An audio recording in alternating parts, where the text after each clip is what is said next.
डाळ खिचडी बनवण्यासाठी इथं आपण डाळ घेऊया। 1 वाटी मुगाची डाळ घेतलेली आहे, 1 वाटी तुरीची डाळ घेतलेली आहे, 1 वाटी मसुरीची डाळ, 2 वाट्या तांदूळ हे स्वच्छ धुवून अर्धा तास आपण भिजत ठेवूया। डाळ खिचडी बनवण्यासाठी 3 मापटे तेल टाकून घेतलेलं आहे। आता ह्यामध्ये टाकून घेऊ मोहरी थोडीशी, मोहरी तडतडली की थोडेसे जिरे टाकून घेऊ। त्यानंतर इथं 2 कांदे घेतले आहेत मी बारीक चिरून, हा कांदा टाकून घेऊ यामध्ये। कांदा लालसर भाजून घेऊ थोडासा, कांदा लालसर भाजून झालेला आहे। ह्यामध्ये टाकून घेऊ थोडासा कढीपत्ता आणि 3 हिरवी मिरची घेतलेली आहे बारीक कट करून, हे हिरवी मिरची पण टाकून घेऊ यामध्ये। थोडंसं अद्रक किसून घेतलेलं आहे मी, हे टाकून घेऊ यामध्ये। आता हे 2 मिनिटं आपण परत परतून घेऊ।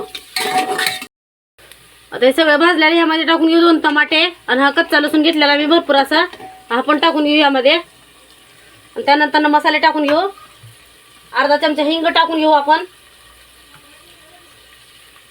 हिंग, लाल तिखट 1 चमचा, अर्धा चमचा हळद, धनिया पावडर 1 चमचा। आता हे मसाले भाजून घेऊ 1-2 मिनिटं। सगळे मसाले भाजून झालेले आहेत।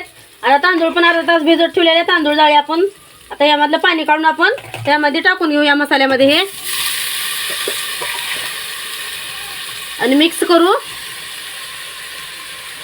आणि यामध्ये पाणी ओतून घेऊ दुप्पट, डाळ खिचडी म्हणल्यावरती पाणी थोडंसं जास्त लागणार आहे याला। आता सगळं मिक्स करून घेतलेलं आहे, ह्यामध्ये पाणी ओतून घेऊ आपण, 3 तांबे पाणी ओतून घेऊ यामध्ये आणि झाकण लावून 3 शिट्ट्या घेऊ, 3 ते 4 कुकरच्या। चवीनुसार मीठ टाकून घेऊ वरतून।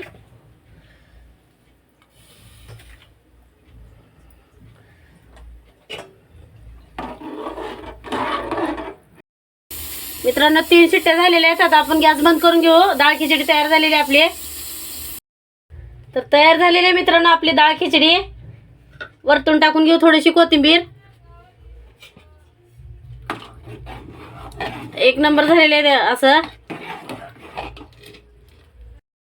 मित्रांनो तयार आहे गरमागरम डाळ खिचडी, 1 नंबर झालेली आहे असं।